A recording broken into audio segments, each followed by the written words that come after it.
Madame, Monsieur, bonjour et bienvenue sur Vox Africa. Je suis Fanny Wegscheider. Votre point quotidien sur l'actualité africaine et internationale, c'est tout de suite dans Vox Flash.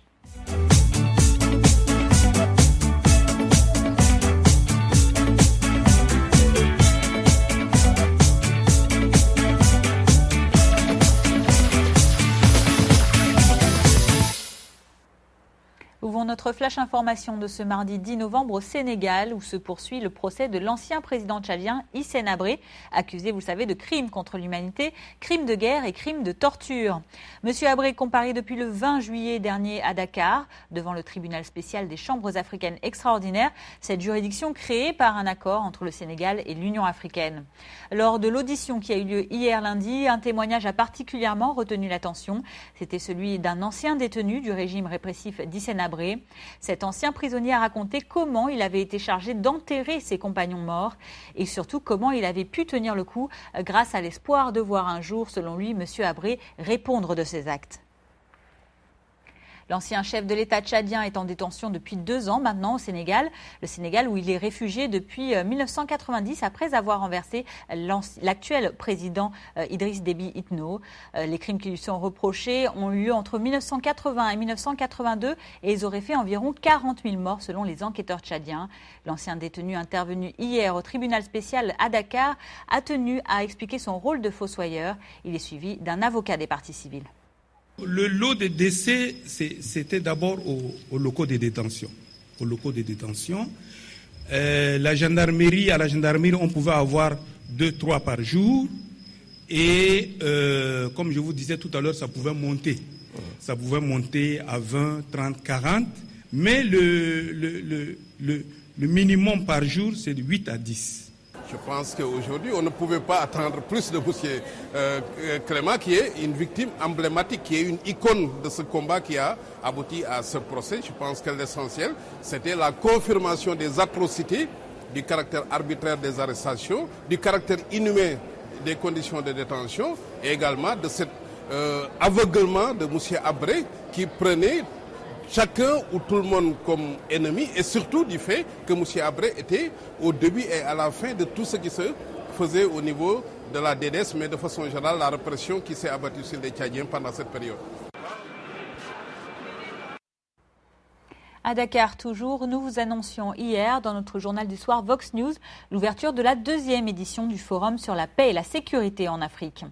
Pour travailler sur les défis à relever pour garantir la sécurité sur le continent, des chefs d'État, des experts, des universitaires ainsi que des membres du secteur privé se sont réunis et ce jusqu'à ce soir, mardi, dans la capitale sénégalaise. Hier, c'est le ministre français de la Défense, Jean-Yves Le Drian, qui était en visite au Sénégal et qui a pu rencontrer le président sénégalais Macky Sall. L'occasion pour les 2 hommes d'évoquer ensemble la situation militaire et politique du continent. Et parmi les points qui étaient évoqués, il y avait celui de l'annonce, par exemple, des élections législatives et présidentielles en Centrafrique qui viennent d'être fixées au 27 décembre prochain, après un référendum constitutionnel prévu, lui, le 13 décembre. Le président sénégalais a insisté sur la nécessité d'avoir des forces militaires africaines opérationnelles et adaptées à la réalité de leur continent. Macky Sall a aussi évoqué l'importance d'une politique d'inclusion sociale afin de lutter notamment contre le djihadisme. Écoutez. Nous ne pouvons pas accepter que des modèles qui viennent de je ne sais d'où soient imposés en Afrique parce que simplement les Africains sont pauvres, il faut financer des mosquées, il faut financer des écoles, donc il faut leur imposer une culture ou une tradition. Nous devons le refuser en tant qu'Africains. Nos sociétés civiles doivent être à la pointe de ce combat. Nos hommes politiques doivent assumer également pleinement et à la lumière du jour la lutte contre le terrorisme. Nous devons travailler à donner des perspectives à la jeunesse africaine pour ne pas la laisser entre les mains de propagandistes et djihadistes. Nous devons faire en sorte également que l'exclusion sociale soit combattue et que des politiques d'inclusion soient élaborées. Et cela commence par la réduction des inégalités de toutes sortes dans les milieux urbains, milieux ruraux, inégalités à l'égard des femmes, à l'égard des jeunes et développer des politiques vraiment d'intégration nationale et des politiques d'emploi. Nous avons les hommes, nous avons la jeunesse prête à mourir pour le continent. Nous avons des soldats prêts à mourir pour la sécurité et la paix de ce continent. mais nous avons juste besoin davantage de ressources. Évidemment, il faut que chacun de nos pays fasse le minimum pour remettre à niveau ses forces armées. Il faut aussi que nos armées soient des armées nationales, pas des armées tribales, pas des armées politiciennes, mais des armées au service de la nation, au service des républiques et au service de la sécurité et de la paix en Afrique et dans le monde. Et quant au ministre de la Défense français, il a lui abondé dans le sens d'apporter une aide afin de former efficacement ces armées africaines. Une des priorités que nous devons avoir ensemble, c'était d'ailleurs une des conclusions du sommet de Dakar, du Forum de Dakar l'année dernière, c'est d'aider, de faire en sorte que les États africains aient des armées sûres, structurées, cohérentes, opératoires. Et pour cela, il faut de l'aide bilatérale. La France y contribue pour sa part, mais d'autres pays le font aussi. Mais il faut, à mon avis, aussi de l'aide multilatérale, de l'aide de l'Union européenne. Nous vous parlions hier soir dans le journal Vox News de la recrudescence des violences meurtrières au Burundi, notamment avec la mort lundi matin d'au moins 2 civils dans le quartier de Musaga à Bujumbura. Eh bien, les Nations Unies, qui ont appelé à la fin de ces tensions dans le pays, préparent actuellement une résolution du Conseil de sécurité afin de tenter d'y parvenir. C'est la France qui était inquiète de voir se reprofiler l'éventualité d'un génocide comme au Rwanda, qui a proposé ce document. Le projet demande explicitement au Conseil de sécurité de l'ONU, je cite, d'agir et de prendre ses responsabilités. Le Conseil a alors promis de faire des propositions durant les consultations. Des négociations sont actuellement en cours sur un texte qui proposerait notamment de sanctionner les auteurs des violences ou alors ceux qui empêchent toute tentative de dialogue entre le gouvernement et l'opposition. Et je vous propose d'écouter ces déclarations du sous-secrétaire général de l'Organisation des Nations Unies. Il est suivi du représentant de l'Union africaine à l'ONU. Le secrétaire général de l'ONU appelle toutes les parties au Burundi, dans le pays et à l'étranger, à mettre fin immédiatement à la propagation de l'incitation à la violence et nous demandons aux parties de renoncer à la violence et de commencer des discussions sous la houlette de la communauté d'Afrique de l'Est. En effet, le Burundi fait face à une situation politique et sécuritaire difficile, marquée par une montée de la violence et des violations graves des droits de l'homme. Initialement concentrées dans la capitale Bujumbura, l'insécurité et les violences armées se sont étendues depuis peu à certaines localités à l'intérieur du pays. Au nord du continent, 31 députés du bloc parlementaire du parti tunisien Nida Tounes ont démissionné. L'annonce est arrivée une semaine après la suspension de leur adhésion au parti. Nida Tounes qui est secoué, vous le savez, depuis quelques mois par une profonde crise à l'intérieur de ses rangs. Depuis le départ du premier président démocratiquement élu en Tunisie, Béji Caïd Essebsi, eh bien, Nida Tounes est en effet affecté par une guerre de succession, notamment entre son secrétaire général, Mohsen Marzouk, et le fils du chef de l'État, Hafed Caïd Essebsi. La décision de démission de ces 31 députés du bloc parlementaire Nida Tounes a été justifiée hier en conférence de presse comme une démarche de défense de la démocratie. Écoutez. Si le parti ne respecte pas en interne les instances légitimes, nous pensons que cela est une ligne rouge et ceci menacera les institutions de l'État. Nous ne pouvons pas faire marche arrière sur ce principe. Nous sommes contraints de démissionner du bloc parlementaire comme un premier pas dans notre défense de la démocratie et de la crédibilité du travail parlementaire. Malgré cette décision et la complexité de la situation, nos mains sont encore tendues pour le dialogue et les réformes. En Libye, le ministère serbe des Affaires étrangères a annoncé hier le kidnapping de 2 de leurs fonctionnaires. Le rapt a été commis dans la ville côtière de Sabrata, un bastion d'islamistes situé à l'ouest de Tripoli, la capitale. Selon Belgrade, les 2 fonctionnaires enlevés sont Sladjana Stankovic, une femme en charge de la communication, ainsi que son chauffeur, Jovica Stepic.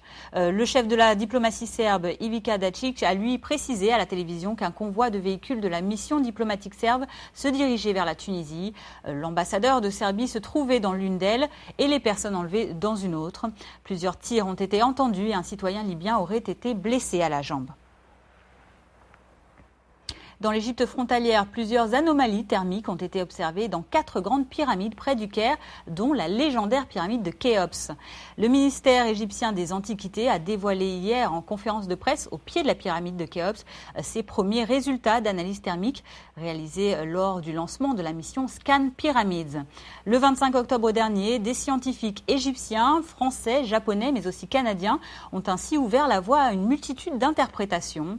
Selon ces scientifiques, l'une des nombreuses anomalies thermiques qui est observée se trouve sur la façade est de la pyramide de Khéops au niveau du sol et avec parfois 6 degrés d'écart entre des blocs de pierre voisins, eh bien elle pourrait peut-être indiquer l'existence d'une chambre secrète.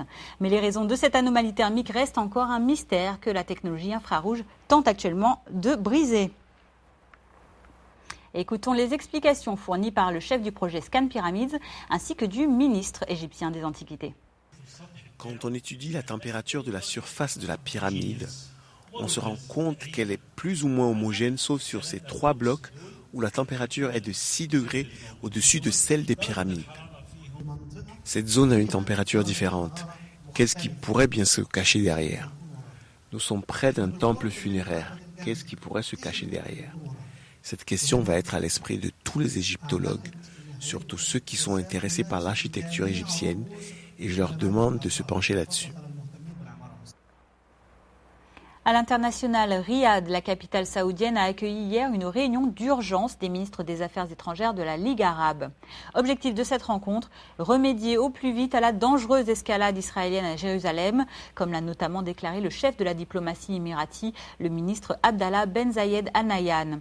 La rencontre qui a réuni les 22 États membres de la Ligue arabe vise à décider des actions concrètes à entreprendre afin de stopper le regain depuis le 1er octobre des crimes mais aussi des violations d'Israël sur la population palestinienne. Le secrétaire général de la Ligue arabe, Nabil Al-Arabi, a quant à lui demandé l'aide du Conseil de sécurité des Nations unies.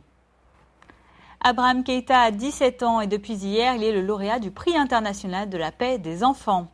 Ce jeune militant libérien a remporté lundi ce prestigieux honneur pour son action en faveur de la justice contre les violences faites aux mineurs dans son pays, le Libéria. Abraham Keïta a reçu son titre à La Haye, aux Pays-Bas, où s'est tenue la cérémonie qui avait récompensé quelques années plus tôt la jeune pakistanaise Malala Yousafzai. Le prix Nobel de la paix 2011, la libérienne Leima Godwin, a décrit le jeune lauréat comme un véritable artisan du changement. Le jeune Abraham avait mené en effet une campagne à succès devant le Parlement de son pays et qui s'est soldée par l'adoption d'une loi qui garantit les droits des enfants au Libéria. Et chaque année, depuis 2005, le prix international de la paix des enfants récompense un mineur pour son engagement pour les droits des enfants. Il est doté de 100 000 € qui seront investis dans les projets liés à la cause du lauréat. Écoutez la réaction de celui de cette édition 2015. Quand j'avais 9 ans, une jeune fille de 13 ans a été violée et étranglée et je me suis dit, cela aurait pu être ma sœur, une cousine ou même moi. Le plus important, c'est la justice pour les enfants. De voir comment les enfants du Libéria et du monde peuvent voir la justice en action. Car quand vous violez les droits des enfants, et vous pouvez vous en sortir sans conséquence, d'autres suivront votre exemple. Je pense que si vous violez les droits des enfants et que vous êtes poursuivi en justice, cela servira d'exemple pour ceux qui veulent vous imiter. Je vais continuer à me battre. J'y ai consacré ma vie. Je vais continuer à être la voix des enfants sans voix, des enfants dont les droits sont violés quotidiennement. Je vais continuer à organiser des marches pacifiques, écrire des pétitions, des articles qui mettent en première page les problèmes des enfants.